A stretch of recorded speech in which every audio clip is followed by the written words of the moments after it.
Next is nomenclature system of carbon compounds. And the first point is system of common names. We have seen that today millions of carbon compounds are known. आता आज रोजी आपण पाहिलं की carbon compound जे आहेत त्यांची संख्या मिलियन्समध्ये आहे आणि ऑल अदर कंपाऊंडपेक्षा सुद्धा त्यांची संख्या जास्तच आहे अदर एलिमेंट्सनं तयार केलेल्या. Initially, when the number of known carbon compounds was small, scientists named them in a variety of ways. आता सुरुवातीच्या काळात कार्बन कंपाऊंड जे आहे त्यांची संख्या कमी होती आणि त्याची पद्धती थोडीशी डिफरंट होती. पाहूया आपण. Now those names are called common names. आणि संख्या कमी असताना जी नॉमेनक्लेचरची जी टेक्निक यूज केली जायची तर त्याला आपण म्हणायचं system of common names. For example, the sources of the name of the first four alkanes, namely methane, ethane, propane and butane, are different. जसं की आता कार्बनची संख्या जर पाहिली आपण एक एकने वाढत जर गेली अल्केन फॅमिलीमध्ये तर त्यांची नावं कशी ठेवण्यात आली. Common name methane, ethane, propane आणि butane. Okay. The names of the alkane thereafter were given from number of carbon atoms in them.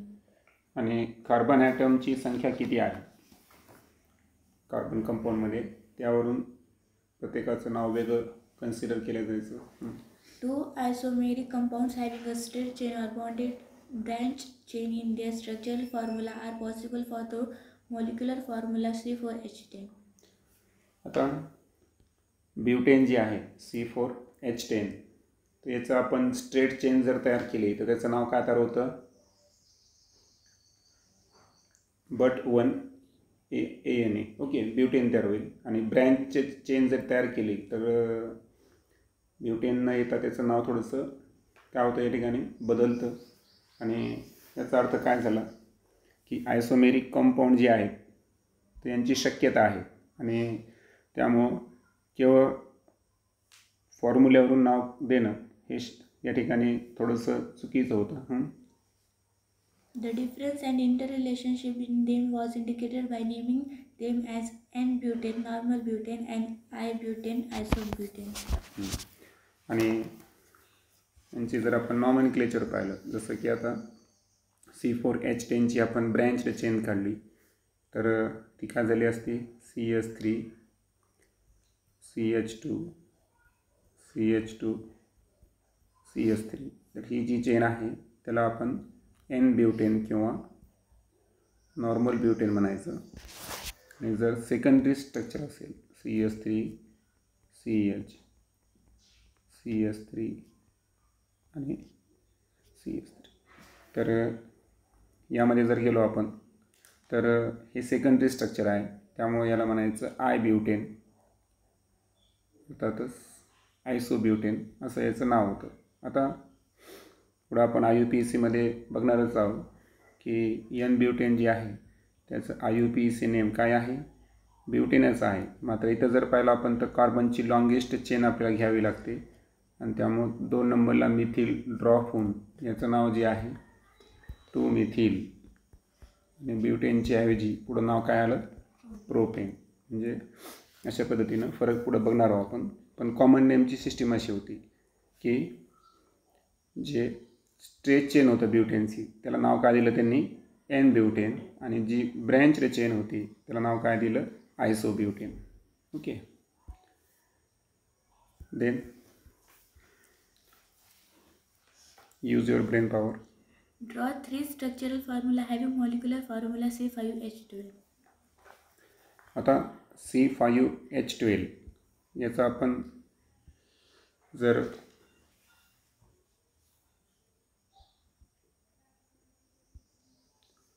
Possible जर आपण याचे स्ट्रक्चर काढले तर आपल्याला किती सांगितले त्यांनी 3 डिफरंट स्ट्रक्चर काढायला सांगितले होते. ठीक आहे. तर आपण 3 स्ट्रक्चर या ठिकाणी ड्रॉ करू. पहिली असेल आपली straight chain. So CH3 CH2 CH2 okay. आणि याला जे नाव असेल ते काय असेल पेंटेन 5 कार्बन असल्यामुळे काय येईल का पेंटेन. त्यानंतर सेकंड जे आहे तर यामध्ये आपण CH3CH वाटल्यास इथं काय करू आपण सेकंड नंबरला काय करू ब्रँचले चेन काढू. ओके. आता हे एक पॉसिबल स्ट्रक्चर आहे. ओके सॉरी बरोबर. आणि तिसरं जे पॉसिबल स्ट्रक्चर आहे आता याला आपण काय म्हणू आयसो पेंटेन कॉमन नेममध्ये याला आपण आयसो पेंटेन म्हणू. आणि आणखीन पॉसिबल स्ट्रक्चर जर पाहिलं आपण तर CH3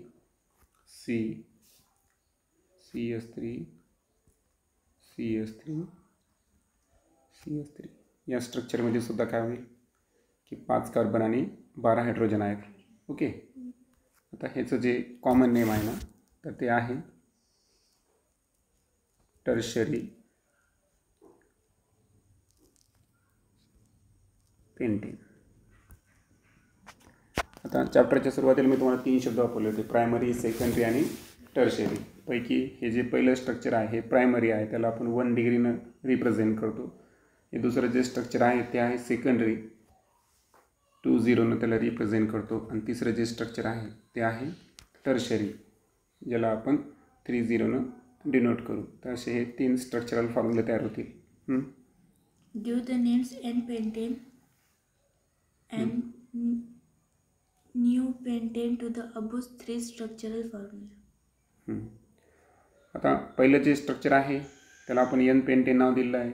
दुसरं आहे आयसो पेंटेन त्याला आपण आय पेंटेन कन्सिडर केलं. आणि तिसरं जे स्ट्रक्चर इथं ड्रॉ केलं आपण त्याला स्पेशलसुद्धा नाव आहे ते आहे निओ पेंटेन. सो काल थोडंसं करेक्शन करा. एन पेंटेन म्हणजे काय आहे नॉर्मल, आय म्हणजे आयसो आणि निओ पेंटेन असे structure. Use the same logic as used in the name of the isomeric butanes for this purpose. आता आयसोमेरिक ब्युटेन्स आपण वरती रेफरन्समध्ये घेतलेलंच आहे. Draw all the possible structural formula having molecular formula C6H14. आणि याही पद्धतीनं तुम्ही काय करू शकता C6H14 मॉलिक्युलर फॉर्म्युला असणारे जेवढे काही आयसोमर्स असतील त्यांचे पॉसिबल स्ट्रक्चरल फॉर्म्युला तुम्ही काढू शकता. Give names to all the isomers. Which difficulties were faced by you while naming? Next घेऊ आपण. As the time progressed, the carbon compounds became very large in number and their common names caused confusion. आता जसं आपण पुढे जाऊ तसं काय होणार या ठिकाणी की जे कार्बन कंपाऊंडचे जे आयसोमर्स आहे तर त्यांची संख्या प्रचंड जास्त होत जाणार आणि लार्ज नंबरमध्ये ते वाढत गेले म्हणजे तिथं कॉमन नेममध्ये काय जाणार या ठिकाणी कन्फ्युजन येत जाणार. आणि so A need was felt to have a logical system acceptable to all for naming the carbon compounds. आणि म्हणून एक लॉजिकल सिस्टीम या ठिकाणी स्वीकारण्यात आली कार्बन कंपाऊंडला नॉमेनक्लेचर करण्यासाठी. ती आहे IUPAC नॉमेनक्लेचर. आता वरती जे स्ट्रक्चर आहे तर त्याचं एक जस्ट आपण इंट्रोडक्शन घेऊ. ओके. आता हे जे स्ट्रक्चर आहे हे सरळ सरळ लॉंगेस्ट चेन आहे. त्याच्यामुळे इथं काय करणार आपण कार्बन ॲटमला काय करणार तुम्ही लेफ्ट टू राईट किंवा राईट टू लेफ्ट कशी नंबरिंग करा कार्बन नंबर्सला. ओके. सो किती झाले या ठिकाणी 5. आणि सो याचं जे IUPAC नेम असेल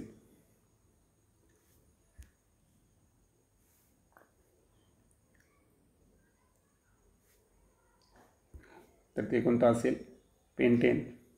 ओके. आता ह्याला सेकंड स्ट्रक्चर तर यामधून जिकडून ब्रँच चेन जवळ आहे तिकडून आपण नंबरिंग करणार. सो 1 2 3 आणि 4. ड्रॉप कोण झाला 2 नंबरचा मिथिल. सो याचं IUPAC नेम काय येईल 2 मिथिल. आणि 4 कार्बन असल्यामुळे लॉंगेस्ट चेनमध्ये काय नाव झालं ब्युटेन. आणि इथे जर पाहिलं आपण तर तुम्ही लॉंगेस्ट चेन निवडताना कसंही जा 3च येतात हे की नाही. कारण मी आता समजा असं टॉप टू बॉटम जर गेलो तर 1 2 आणि 3च येईल. म्हणजे 2 नंबरचे जे 2 मिथिल आहेत ते काय व्हायला या ठिकाणी ड्रॉप व्हायले. आणि सो 2 2 आणि 2 मिथिल आहे म्हणून शब्द का वापरणार मी डायमिथिल. आणि लॉंगेस्ट चेनमध्ये 3च कार्बन आले म्हणून नाव काय येईल propane.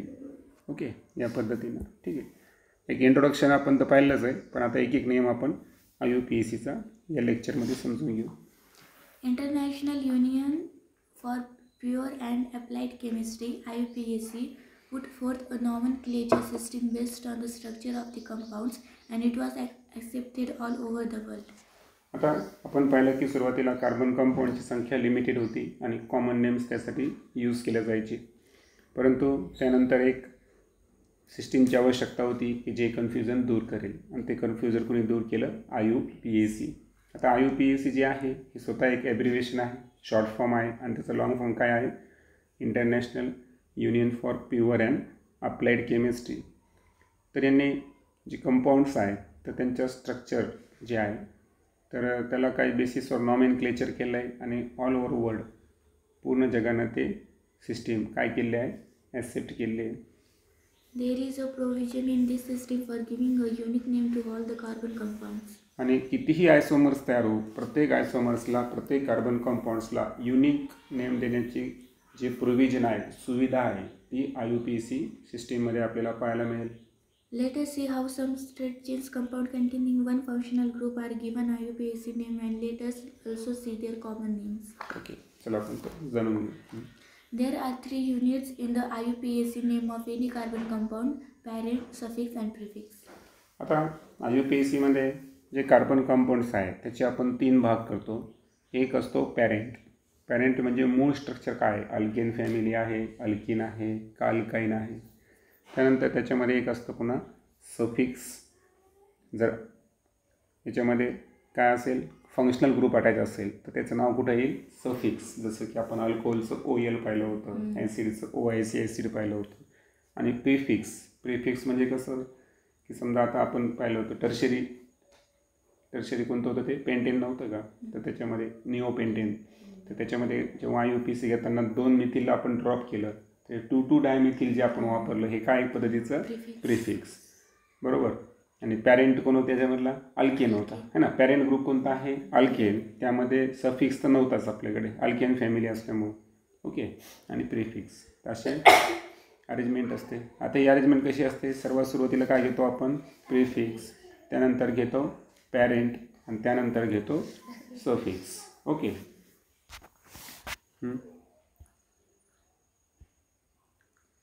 An IUPAC name is given to a compound on the basis of the name of its parent alkene.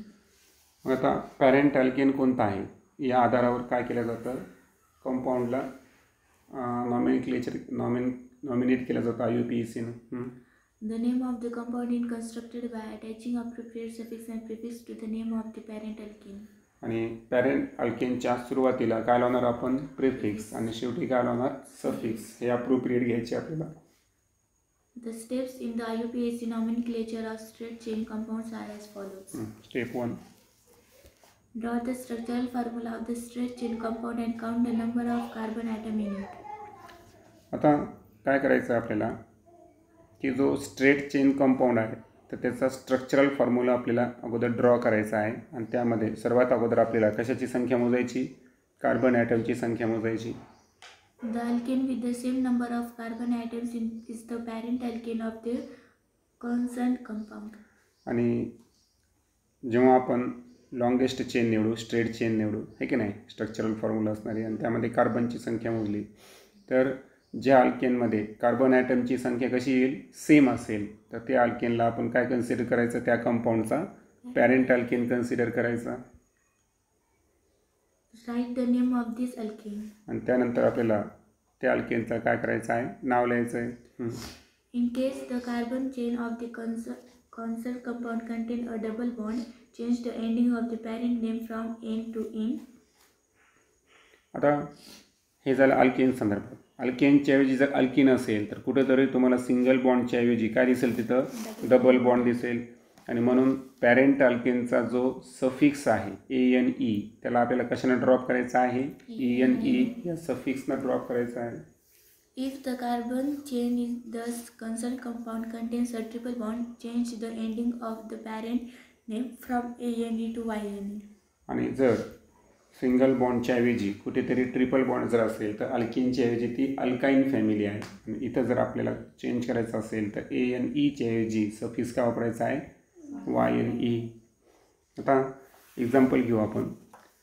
आता सर्वात अगोदर पहिलं जे स्ट्रक्चर आहे आपल्याकडे, तर यामध्ये CH2 CH3 CH2 CH3 किती स्ट्रेट चेन आहे कार्बनचे, 3 आहे. आणि सिंगल बॉन्ड आहे प्रत्येक ठिकाणी, त्यामुळं त्याचं जे प्रिफिक्स आहे, 3 कार्बन असेल तर प्रिफिक्स काय असतं, प्रो. आणि सफिक्स सिंगल बॉन्ड असल्यामुळं ANE, म्हणून त्या स्ट्रक्चरचं नाव काय आलं, प्रोपेन. आता आपण सध्या फक्त पॅरेंट नेम बघायलो बरं. पुढं आपण स्टेप 2मध्ये पुढं बघणार आहोत की त्याचं पुन्हा काय वाढतं. आता सेकंड केसमध्ये जर पाहिलं आपण तर काय झालं बरं, CH3 CH2 OH. यामध्ये स्ट्रेट चेनमध्ये किती कार्बन आहेत, फक्त 2च कार्बन आहे, है ना. आणि यालासुद्धा नंबरिंग कशी करायची आपल्याला, OHचे जो जवळ आहे त्याला 1 नंबर द्यायचा आणि जो दूर असेल त्याला आपण 2 नंबर देणार, बरोबर ना. मग इथं 2 कार्बन आले स्ट्रेट चेनमध्ये, म्हणून पॅरेंट अल्केनचं नाव काय आहे, इथेन. आता हे त्याला इथे एक आवर्जून लक्षात घ्या की याचा IUPAC नेम नाही बरं, फक्त आपण सध्या काय शोधायलो आहे, पॅरेंट नेम. कारण IUPAC नेम जर पाहिलं आपण तर इथेन जो आहे तो पॅरेंट अल्केन आपल्याला लिहायचाच आहे, पण त्याचा E ड्रॉप करायचा आपल्याला. आणि E ड्रॉप काय केला, कारण इथं फंक्शनल ग्रुप कोण आला, अल्कोहोल. आणि अल्कोहोलचा सफिक्स कोण आहे, OL, म्हणून याचं नाव काय आलं असतं, इथेनॉल. पण ते पुढं बघणार आहोत आपण, सध्या फक्त पॅरेंट नेम बघायलो. Next CH3 CH2 COOH. आता काल आपली डिस्कस झाली होती की ॲसिडिक फंक्शनल ग्रुपमधला कार्बन काउंट करायचा किंवा नाही. त्याला ऑलवेज तो काय असतो, फर्स्ट नंबर असतो, त्याच्यामुळे त्याला इथं नंबरिंग करायची गरज नाही. आणि तो कार्बन जर काउंट केला तर पॅरेंट अल्केन काय येतो, प्रोपेन. आता तुम्हाला म्हणलो तुम्ही ॲसिड ग्रुप जर असेल तर त्याला काय लावायचं असतो आपल्याला, OIC ॲसिड हे लावायचं होतं पॅरेंट अल्केन. नंतर पॅरेंट अल्केनचा काय ड्रॉप करायचा आहे, E ड्रॉप करायचा. आणि म्हणून याचं नाव जे आहे ते काय आलं असतं, प्रोपेनॉइक. कारण प्रोपेन आहे 3 कार्बन असल्यामुळे प्रोपेन, म्हणून E ड्रॉप करून OIC लावला आणि पुढं काय लिहिलं, ॲसिड, प्रोपेनिक ॲसिड हे नाव असेल. पुढे जर पाहिलं आपण अल्डिहाइड ग्रुप दाखवला आपला, बरोबर आहे का. इथे काय करणार आपण, अल्डिहाइडचा सुद्धा कार्बन हा नेहमी काय असतो, 1 नंबर असतो, बरोबर ना. दॅट्स वाय इथे सुद्धा 4 कार्बन आहे आणि ब्युटेन आहे. आता अल्डिहाइडच्या संदर्भात काय नियम आपला की पॅरेंट अल्केनचा E ड्रॉप करून आपल्याला काय करायचं आहे, AL लिहायचं आहे अल्डिहाइड ग्रुपमुळं. म्हणून याचं नाव जे आहे, 4 कार्बन असल्यामुळं ब्युटेन, आणि Eच्या ऐवजी काय लावायचं आहे, AL, म्हणून याचं नाव काय येईल, ब्युटेनॉल. आता राहिला डबल बॉन्ड संदर्भात. तर डबल बॉन्डमध्ये तुम्हाला माहीतच आहे की हे जे स्ट्रक्चर आपण ऑलरेडी लर्न केलं आहे कशाचं आहे, प्रोपिनचं आहे. म्हणजे इथं काय झालं की सिंगलच्या ऐवजी डबल बॉन्ड आला आणि 3 कार्बनची लॉंगेस्ट चेन होती, म्हणून जो सफिक्स आहे ANEच्या ऐवजी काय आलेला आहे, ENE. आणि सेम पद्धतीनं डबलच्या ऐवजी काय झालं, इथं ट्रिपल बॉन्ड आला सेम केसेसमध्ये, म्हणून ANEच्या ऐवजी सफिक्स काय आला, YNE, propyne. Step 2. If the structural formula contains the functional group, replace the last letter E from the parent name by the condensed name of the functional group as the suffix. आणि आताच आपण discuss केलं होतं की आपण अल्डिहाइडमध्ये Eच्या ऐवजी काय घेतला, AL, अल्कोहोलमध्ये Eच्या ऐवजी OL, ॲसिडमध्ये Eच्या ऐवजी OIC ॲसिड. म्हणजे आपल्याला फंक्शनल ग्रुप बदलला की सफिक्स बदलताना Eला ड्रॉप करायचा आहे आणि संबंधित फंक्शनल ग्रुपचं सफिक्स यूज करायचं आहे.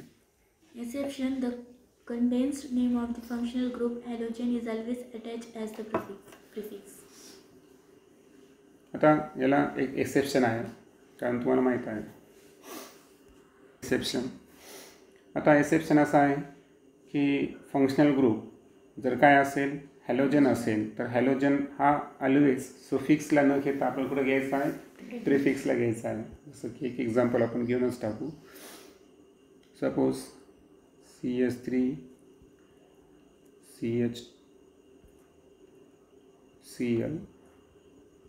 CH2 CH3 हे कंपाऊंड घेतलं आपण, बरोबर आहे का. आता याचा पॅरेंट अल्केन जर घेतला आपण तर पॅरेंट अल्केन कोण आहे याचा 1 2 3 4 4 कार्बन आहे म्हणजे कोण आहे ब्युटेन. आता हे जेव्हा आपण इथं ब्युटेन लिहू तर या ब्युटेनचा तुम्हाला ड्रॉप करायची गरज आहे का नाही. इथं जर पाहिलं आपण तर लॉंगेस्ट चेन निवडताना जिकडून क्लोरीन जवळ आहे तिकडं आपण कार्बनला काय करणार नंबरिंग करणार. किती नंबरला आला क्लोरीन 2 नंबरला आला म्हणून याला सफिक्स न घेता हा 2 नंबरचा क्लोरीन काय असेल प्रिफिक्स असेल आणि सो त्यामुळे इथं काय येईल 2 क्लोरो ब्युटेन. ओके हे त्याचं IUPAC नेम असेल. ही झाली स्टेप 2. आता आपण स्टेप 3 बद्दल बोलू. Number the carbon atoms in the carbon chain from one end to other end. आता लॉंगेस्ट चेन निवडताना कार्बन ॲटम्स जे आहेत कार्बनच्या चेनमध्ये तर त्या शब्द का वापरला 1 end to other end असं वापरलं का की लेफ्ट टू राईटच घ्या म्हणून नाही किंवा राईट टू लेफ्ट घ्या का नाही. जिकडून फंक्शनल ग्रुप जवळ येतो त्या एंडकडून तुम्हाला कार्बनला काय करायची आहे नंबरिंग करण्याची आहे. त्यामुळे आयदर ती असेंडिंग असेल किंवा डिसेंडिंग असेल. Assign the number 1 to carbon in the functional group CHO or COOH आता if present. आता लक्षात if present otherwise the chain can be carrying the functional group. No. Number in 2 direction. Chain can be number into 2 direction. आता कालचं पुन्हा एक confusion clear करतो. इथं आणखीन चांगल्या पद्धतीने क्लिअर केलं आहे की CHO आणि COOH हे एक्सेप्शनल फंक्शनल ग्रुप आहे. हे एक्सेप्शनल फंक्शनल ग्रुप काय आहे कारण यांच्यामध्ये ऑलरेडी काय प्रेझेंट आहे कार्बन प्रेझेंट आहे आणि ज्या फंक्शनल ग्रुपमध्ये कार्बन प्रेझेंट असतो त्याला नंबरिंग करताना कोणता नंबर असाइन करायचा आहे 1 नंबर असाइन करायचा आहे आणि त्याला आपल्याला काउंटसुद्धा करायचं. वरती आपण प्रोपॅनिक ॲसिडमध्ये 3 कार्बन म्हणजे पॅरेंट अल्केनला प्रोपेन नाव घेतलं होतं. Okay Except that numbering which gives smaller number to the carbon carrying the functional group. त्यानंतर वरती एक सांगायचं राहिलं अदरवाईज शब्द होता की chain can be number in 2 direction. म्हणजे आता आपण म्हणलो होतो की 1 end to other end जाऊ शकतो आपण पण त्याला एक्सेप्शनल फंक्शनल ग्रुप कोण आले CHO आणि COOH जे की नंबर 1 असाइन करतात. त्यानंतर पुढची स्टेप जी आहे तर आपल्याला काय करायचं accept the numbering which give smaller number two the carbon carrying functional group. म्हणजे जो कार्बन फंक्शनल ग्रुप कॅरी करायला त्याला तुम्हाला काय करायचं आहे शक्यतो काय करायचं आहे 1 नंबर येऊ द्यायचा आहे. ओके जसं की एक्झाम्पल जर पाहिलं आपण तर सपोज इथं मी काय करतो CH3 CH CH3 CH OH आणि CH3. आता यामध्ये 5 कार्बन जरी दिसत असतील तरी माझे पॅरेंट अल्केनमध्ये मला किती कार्बन घ्यायचे फक्त 4च घ्यायचे. लॉंगेस्ट चेनमध्ये 4च बसले. पॅरेंट जरी पेंटिन असेल परंतु लॉंगेस्ट चेन निवडताना पहा मी असं जर गेलो तर किती यायले 4 यायले हे ना सॉरी 1 2 3 यायले. नंतर असं जर गेलो तर 4 यायले आणि सरळ जरी गेलो तरी 4 यायले. परंतु आपल्याला काय करायचं आहे जिकडून फंक्शनल ग्रुप जवळ आहे तो कार्बन ॲटमला lowest number of carbon atom मिळायला पाहिजे. आता मी लेफ्ट टू राईट जर गेलो तर त्याला किती नंबर मिळाला आहे 3. पण मी राईट टू लेफ्ट जर गेलो त्याला काय म्हणायला 2 नंबर मिळाला. म्हणून आपल्याला जो फंक्शनल ग्रुप अटॅच असणारा कार्बन आहे त्याला आपल्याला लोएस्ट नंबर काय करायचा आहे असाइन करायचा आहे. आणि त्यामुळं हे करत असताना 1 2 3 आणि 4 असं देणार. आणि त्यामुळं ड्रॉप कोण झाला होता मिथिल. त्यामुळं याला लिहिताना कसं लिहिणार मी 2 मिथिल सॉरी 3 मिथिल. एक मिनिट कट करतो. 3 नंबरला मिथिल आहे. ओके याला मी ड्रॉप केलं. आता अल्कोहोल किती नंबरला आहे 2 नंबरला. पॅरेंट अल्केन आता कोण आहे लॉंगेस्ट चेनमध्ये 4च कार्बन आहे म्हणजे ब्युटेन. ब्युटेनचा लिहायचा आहे का मला नाही ब्युटेन.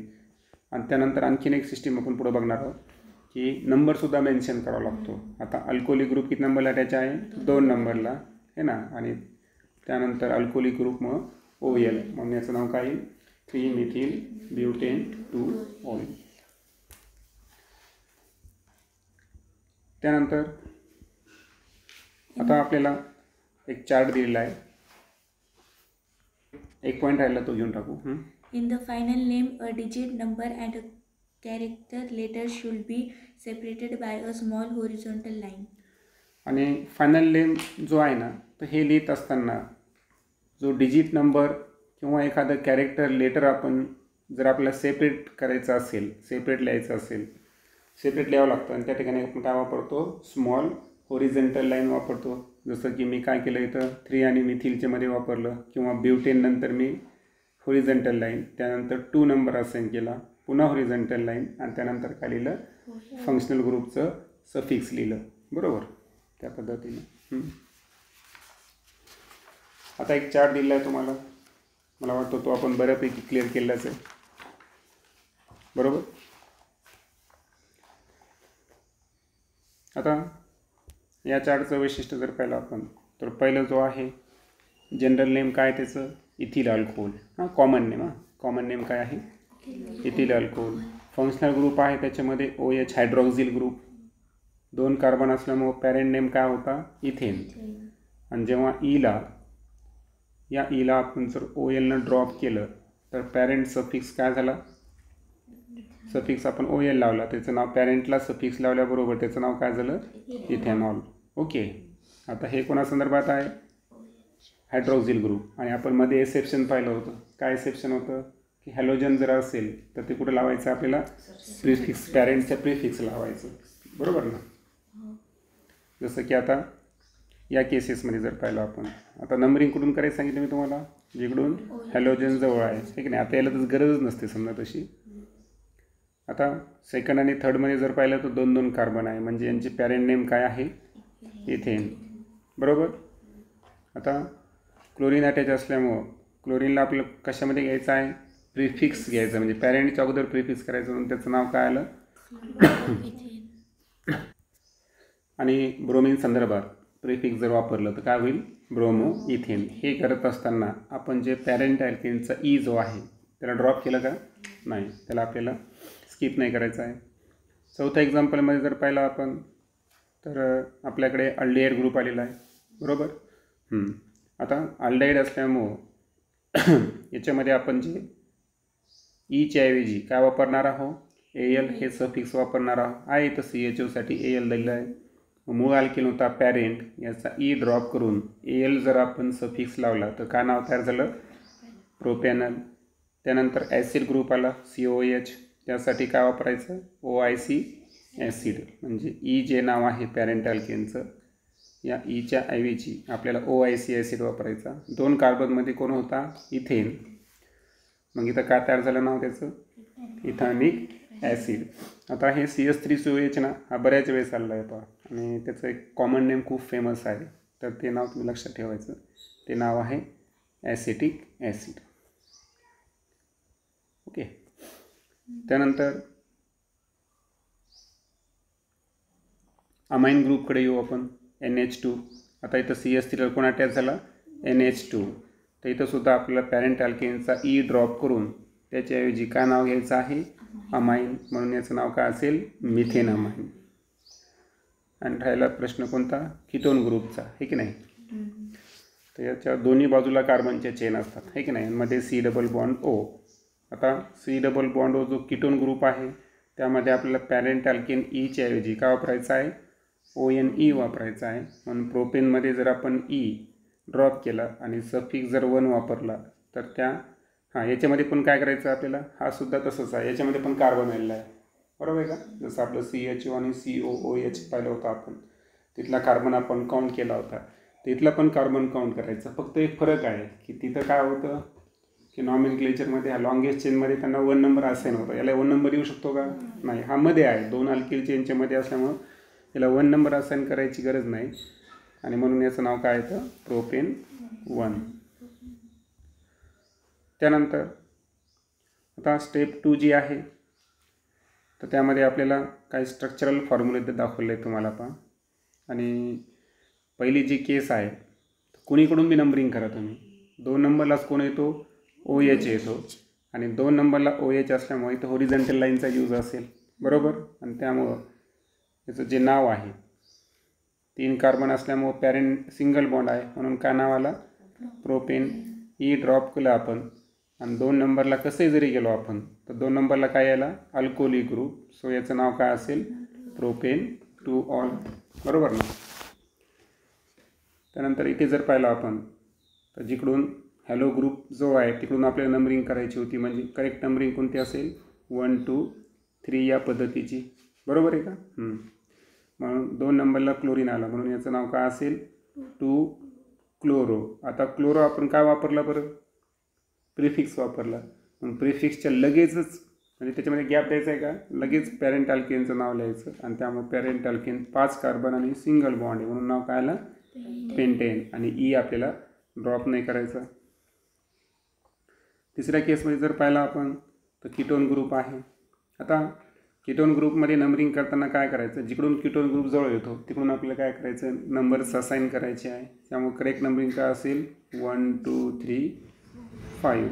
5 कार्बन असल्यामुळे पॅरेंट अल्केनचं नेम काय आहे पेंटेन. ईच्या ऐवजी अगोदर सी डबल बॉन्ड ओ म्हणजे ऑक्सिजन कशाला अटॅच आहे? सेकंड नंबर कार्बनला, त्यामुळं 2 आणि ONE म्हणून याचं नाव काय आलं पेंटेन 2,1. त्यानंतर Some more steps are required for writing IUPAC names of compounds having more complex structural units such as branch chain, carbon rings, heterocycles, etc. आता एवढंच नाही तर याच्यामध्ये अजून पुढं फार काही आहे. काही ब्रँच चेन असेल, कार्बन रिंग असेल, हेट्रोसायकल्स असतील. त्याच्या वेळेस आपण थोडंसं आणखीन IUPAC मॉडिफाय होत जातं, आणखीन काही नियम येत जातात. Study of this will be included in the further standards. आणि याचा अभ्यास आपल्याला नेक्स्ट याच्यामध्ये करायचा आहे. आता जसं की एक एक्झाम्पल सांगतो मी तुम्हाला. जसं की मी इथं घेतला CS3, त्यानंतर घेतला C double bond C double bond, इथे किती CH येईल का? त्यानंतर इथं CH आणि इथे CS3. ओके, आपल्याला व्हॅलेन्सी सॅटिस्फाय झालीच प्रत्येकाची. ओके, आता ही व्हॅलेन्सी सॅटिस्फाय केल्यानंतर इथं जर पाहिलं आपण तर स्ट्रक्चरमध्ये काय आहे बरं? 2दा डबल बॉन्ड आलं. 2दा डबल बॉन्ड असल्यामुळे याचा एक सहज नियम सांगितला मी तुम्हाला. 5 कार्बन आहेत. 5 कार्बन असल्यामुळं काय असं पॅरेंट नेम पेंटेन, बरोबर आहे का? आता याच्यामध्ये काय करायचं तुम्हाला? पेंट लिहायचं आहे आणि डबल बॉन्ड 2दा आलेला आहे म्हणून इथे एक अक्षर वापरलं. कोणतं वापरलं? पेंटा. काय वापरला? ए वापरलं मी, कारण डबल बॉन्ड एकापेक्षा जास्त वेळेस झाला, बरोबर आहे का? मग आता त्यानंतर हॉरिझॉन्टल लाईन, त्यानंतर तो किती नंबरला आला होता? नंबरिंग तुम्ही कशीही करा. जसं की आपण इकडून गेलो 1 2 3 4 5, तर कोणामध्ये आला तो 2 and 3 and 3 and 4 याच्यामध्ये आला. तर याच्यामध्ये आपल्याला कोणते नंबर वापरायचे? Lowest number of carbon atom वापरायचे. लोएस्ट 2 आणि 3 मध्ये लोएस्ट कोण आहे? 2. 3 आणि 4 मध्ये 3. पुन्हा आणि डबल बॉन्ड किती वेळेस आला होता? 2 वेळेस. म्हणून काय शब्द वापरला? डाय. आणि डबल बॉन्डसाठी जो सफिक्स आहे तो कोणता आहे? ENE. म्हणून याचं नाव काय आलं? पेंटा 2 3 डाय इन. म्हणजे हे थोडेसे स्टेप वाढत जातात.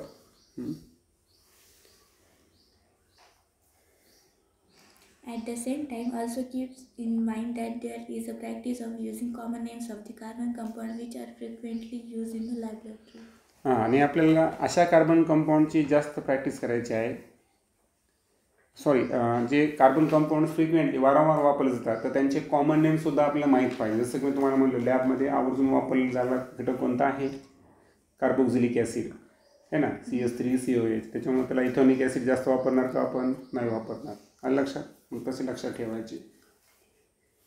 काल पण आपण एक पाहिलं होतं इथिल ॲसिटेट आहे ना, इथिल इथेनोएट हे वापरतो का आपण? नाही, तो सरळ सरळ यूज केला जातो म्हणून त्याला आपण इथिल ॲसिटेट म्हणतात. ओके, त्यानंतर आणि IUPACने तुम्हाला माहिती आहे का काही कॉमन नेम जशाचे तसे ॲसेट पण केलेले आहेत. Okay, The table 9.19 shows common names and the structural formula of a few carbon compounds. Table complete करायचं आपलं. ओके, ठीक आहे. एक एक नाव घेऊ आपण. आता याच्यामध्ये आपला कॉमन नेम दिला आहे इथिलीन. फॉर्म्युला आहे CH2 डबल बॉन्ड CH2. मग याचं जे IUPAC नेम असेल ते कोणतं असेल? इथेनच्या ऐवजी ENE आला आहे की नाही, म्हणजे काय झालं तो ethyne. Acetylene CH triple bond CH हे झालेलं आहे आपलं. काय नाव आहे त्याचं? इथाईन. त्यानंतर ॲसिटिक ॲसिड आत्ताच वरती आपण घेतला होता. 2 कार्बन असल्यामुळं इथेन पॅरेंट अल्केन इथेन आहे आणि COH असल्यामुळं OIC ॲसिड म्हणून त्याचं नाव येईल इथायनिक ॲसिड. त्यानंतर मिथिल अल्कोहोल दिलेला आहे आपल्याला. अल्कोहोल असल्यामुळं पॅरेंट अल्केनमध्ये एकच कार्बन आहे म्हणून मिथेन आणि नंबरिंग नाही. अल्कोहोलसाठी OL म्हणून नाव काय येईल मिथेनॉल. सेम पद्धतीनं खालचं नाव काय येईल इथेनॉल. त्यानंतर अल्डिहाइड ग्रुप आला तर AL असतं. 2 कार्बन असल्यामुळं याचं नाव काय असेल इथेनॉल. AL आला. त्यानंतर ॲसिटोन कीटोन ग्रुप आहे हा. यामध्ये 3 कार्बन आहे, त्याला पण काउंट करायचं आपल्याला. सो कसंही जर गेलं तर त्याला 2च नंबर यायला, बरोबर आहे का. म्हणून 2 मेन्शन करायची गरज आहे का नाही. म्हणून 3 कार्बन असल्यामुळं प्रोपेन आणि कीटोन ग्रुप असल्यामुळं ONE म्हणून प्रोपेन 1. पुन्हा एकदा एक ग्रुप आला कीटोनच, इथे मात्र नंबरिंग करावं लागेल हे की नाही. सो 1 2 3 4 2 नंबर आला ना तो. सो 4 कार्बन असल्यामुळं काय झालं ब्युटेन. ई ड्रॉप करून किती नंबर आला तो 2 नंबरला. आणि कोणता फंक्शनल ग्रुप आहे कीटोन म्हणून ब्युटेन 2 त्यानंतर CH3 CH2 NH2 इथिलामाइन आहे. तर यासाठी पॅरेंट अल्केन आहे कोण आपला इथेन. त्याचा फक्त काय लिहायचं नाही ई लिहायचं नाही, त्याच्याऐवजी काय नाव लिहायचं आहे अमाइन म्हणून काय नाव येईल इथेन अमाइन. शेवटी घेऊ आपण N प्रोपिल क्लोराईड.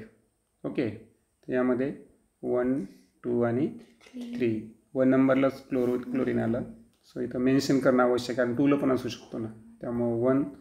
आता इथं काय होणार बरं प्रिफिक्समध्ये येणार क्लोरो. सो क्लोरो आणि त्याच्यानंतर लगेचच पॅरेंट अल्केन 3 कार्बन असल्यामुळं काय येईल प्रोपेन.